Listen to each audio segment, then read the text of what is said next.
تاخیر کے ساتھ میں حاضر ہوں. اس تاخیر کی وجہ میں پچھلی ویڈیو میں بتا چکا ہوں. جی تو ساری ریکارڈنگ میں آڈیو کا ستیہ ناش ہو گیا ہے، اس لیے اب آپ شکل کے بجائے میری حماقتیں دیکھیں اور کہانی انجوائے کریں. تو کہانی شروع ہوتی ہے اسی طرح کی ایک ویڈیو سے جس میں نے کہا تھا کہ بات دراصل یہ ہے کہ میں آج کل فراغت کی زندگی گزار رہا ہوں. پھر ایک دوست کی کال آتی ہے، بھائی اگر تم واقعی فارغ ہو تو چھوٹا سا ٹرانسلیشن کا کام ہے، کرو گے تو پیسے ملیں گے. اور وہ چھوٹا سا کام تھا لگ بھگ 50,000 الفاظ اور 115 صفحوں پر مشتمل کتاب کی ٹرانسلیشن. پچھلے لگ بھگ 15 دن اسی مزدوری میں گزرے.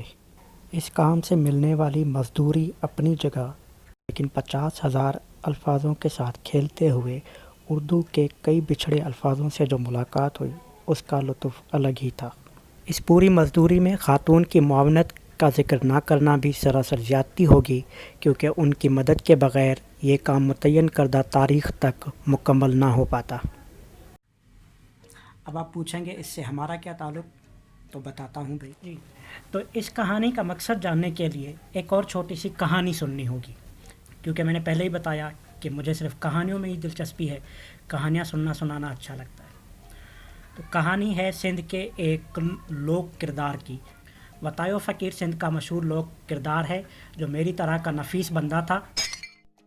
ایک بار اتفاق سے اس کا مسجد جانا ہوا تو انہوں نے مولانا صاحب کو یہ کہتے ہوا سن لیا کہ رزق آپ کو خدا دیتا ہے، آپ کہیں بھی ہو، کسی بھی صورتحال میں ہو، کسی بھی جگہ پر ہو، آپ کو خدا رزق دے دیتا ہے. وطائے فقیر بیچارہ میری طرح سادہ سا آدمی تھا، وہ سنی سنائی کے بجائے عملی باتوں پر یقین رکھتا تھا. تو مولانا صاحب کی اس بات کو آزمانے کے لیے اگلے دن اس نے جنگل کا رخ کیا، گاؤں سے دور جا کر درخت کے نیچے بیٹھ گیا. انتظار کرتے کرتے صبح سے شام ہو گئی اور وطائے فقیر کو کوئی کھانا وانا نہ ملا. اب اس نے سوچا درخت کے اوپر چڑھ کر دیکھا جائے، اگر دور کہیں سے رزق آ رہا ہے تو اس پر نظر پڑے. یہ درخت کے اوپر چڑھ گیا. اس دوران میں دور سے کسی دیہاتی نے انہیں مسافر سمجھ کر دیکھا اور ان کے لیے کھانا لینے چلے گئے. جب دیہاتی کھانا لے کر آیا تو دیکھا کہ وطائے فقیر وہاں درخت کے نیچے موجود نہیں ہے. دیہاتی نے ادھر ادھر دیکھا، ڈھونڈنے کی کوشش کی، لیکن وطائے فقیر نہ ملا.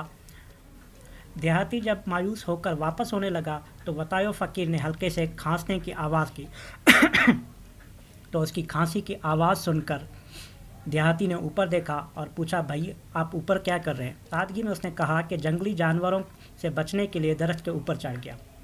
تو دیہاتی نے اس کو نیچے آنے کا کہا. نیچے آیا. اس نے کہا کہ میں نے تھوڑی دیر پہلے آپ کو دیکھا تھا اور آپ کے لیے گھر سے کھانا لایا ہوں.